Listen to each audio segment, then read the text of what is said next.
The Tzu Chi Philippines liaison office was set up in 1994, and a week after its establishment, a 7.1 earthquake hit Mindoro, leading Tzu Chi volunteers to begin their first large-scale disaster relief. In the beginning, Tzu Chi's mission was mainly medical care. They set up the first free clinic in Manila in 2006 to help the poor and needy in remote regions. A Work for Relief campaign was then launched after Typhoon Ketsana and Typhoon Haiyan hit the Philippines in 2009 and 2013 respectively. This campaign allowed residents to earn money while cleaning up their communities. All these have inspired many local residents to become Tzu Chi volunteers, planting roots in the local scene.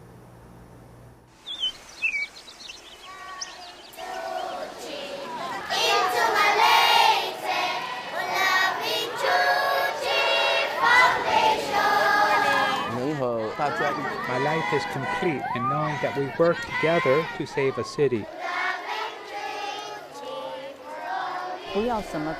It's not about what is mine or what is yours. It's about creating opportunities and chances for nurturing people.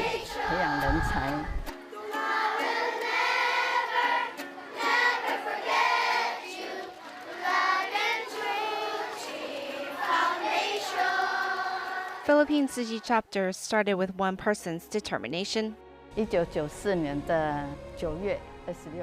On September the 26th, 1994, we had 26 volunteers return to Taiwan on a route-finding trip. Then back home, we began with a liaison point, liaison office, and eventually a chapter. Sister Jin Feng, the one who brought me into Tzu Chi, told me Tzu Chi worked hard to get to where it is today. Each step it takes must be taken with caution. Don't stray away from the right straight path. From Haiyan's root-finding trip to returning to Manila and planting seeds to take root, Manuel Sal's entire family became dedicated in 1995. His 4 children are all involved in Tzu Chi, and among them 2 are lay practitioners. For some, donating money is easier, but donating a son to Tzu Chi is not that common. My children came with me into Tzu Chi, and eventually they became more devoted to it than me. This really is their affinity from their last life. They made a pact to return it.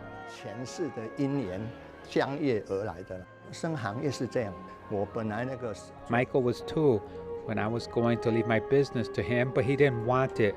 He said he wanted to do Tzu Chi every day instead. I feel like my life has been very fulfilled.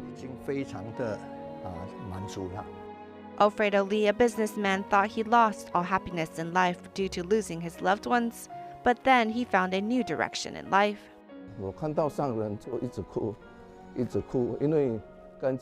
I saw Master Zheng Yan, I just burst into tears. She is like my second mother, my spiritual mother figure. Master Zheng Yan teaches us 2 things in the world that cannot be delayed. One is being filial to our parents, and another is charity work. I am unable to physically fulfill filial piety towards my parents as they are no longer with me, but I can practice charity. And doing Tzu Chi, it's like I'm being filial to my parents.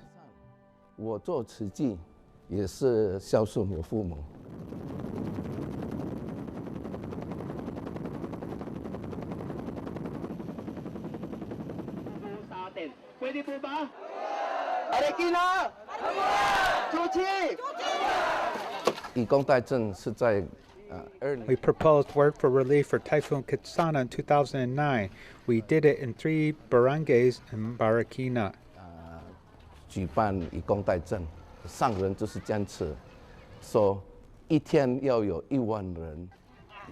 The master insisted on having 10,000 people per day for the work for relief.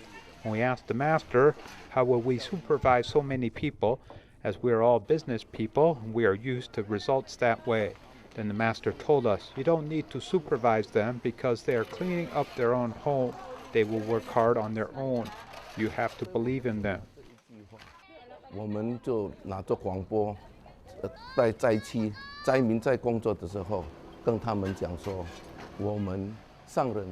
So we took those sentiments and spread that information to them. During the work for relief, we told them, Master Zheng Yan believes in you. We aren't going to supervise your work. I felt the Filipinos were very moved when they heard that they were very honored, and that's perhaps why they worked hard at it.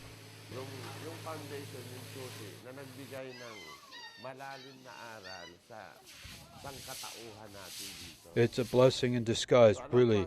As we got to know Tzu Chi, they have taught us life lessons. This is why I believe that everything Tzu Chi has done for us has left a deep impression in our hearts.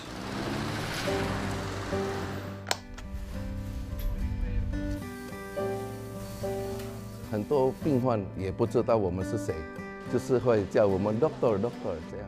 Many times patients don't know that we aren't doctors and we refer to us as doctor.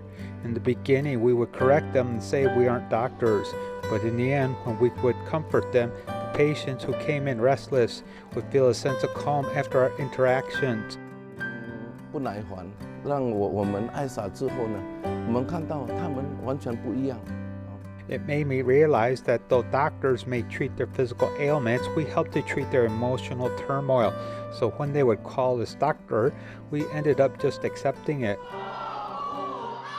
When our destiny calls upon us, then we must take on a task with bravery. When the next generation arises, we need to learn to let go and pass on our knowledge. Whatever the frontline needs, those who are behind the scenes must quickly step up to fulfill that need.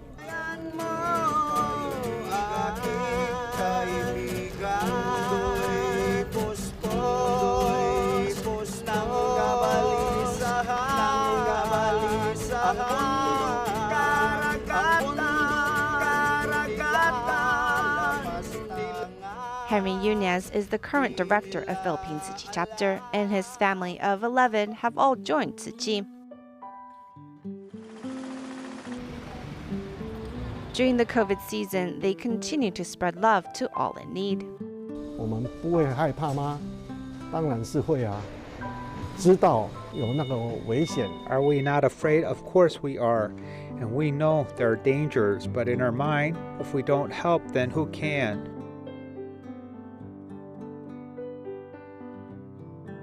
做上人的弟子，有时候我们也要冒险了。 To be Master Zhengyan's disciples, sometimes we need to take risks, but we also need to protect ourselves during risk-taking, especially to help those who are poor, those who have no income, because when you're hungry, you are easily angered and impulsive, so we have to be brave. We are thankful there are Tzu Chi volunteers who have come out to help, as they have helped lead the way for others to stand out. It's been very successful. Using sincerity to motivate the locals, a volunteer's life is immeasurable. Whether the disadvantaged are suffering from sickness or natural disasters, these are all common complications in life to which Tzu Chi will continue to help. Tzu Chi's love will continue to spread.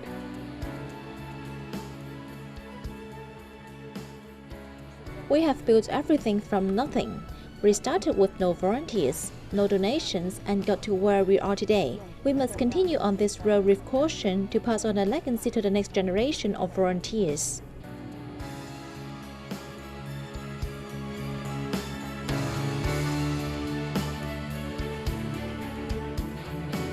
我们可以去点一把火，但是真正你家财是要。 We can give them a spark of fire, but really the need is that of local volunteers to join.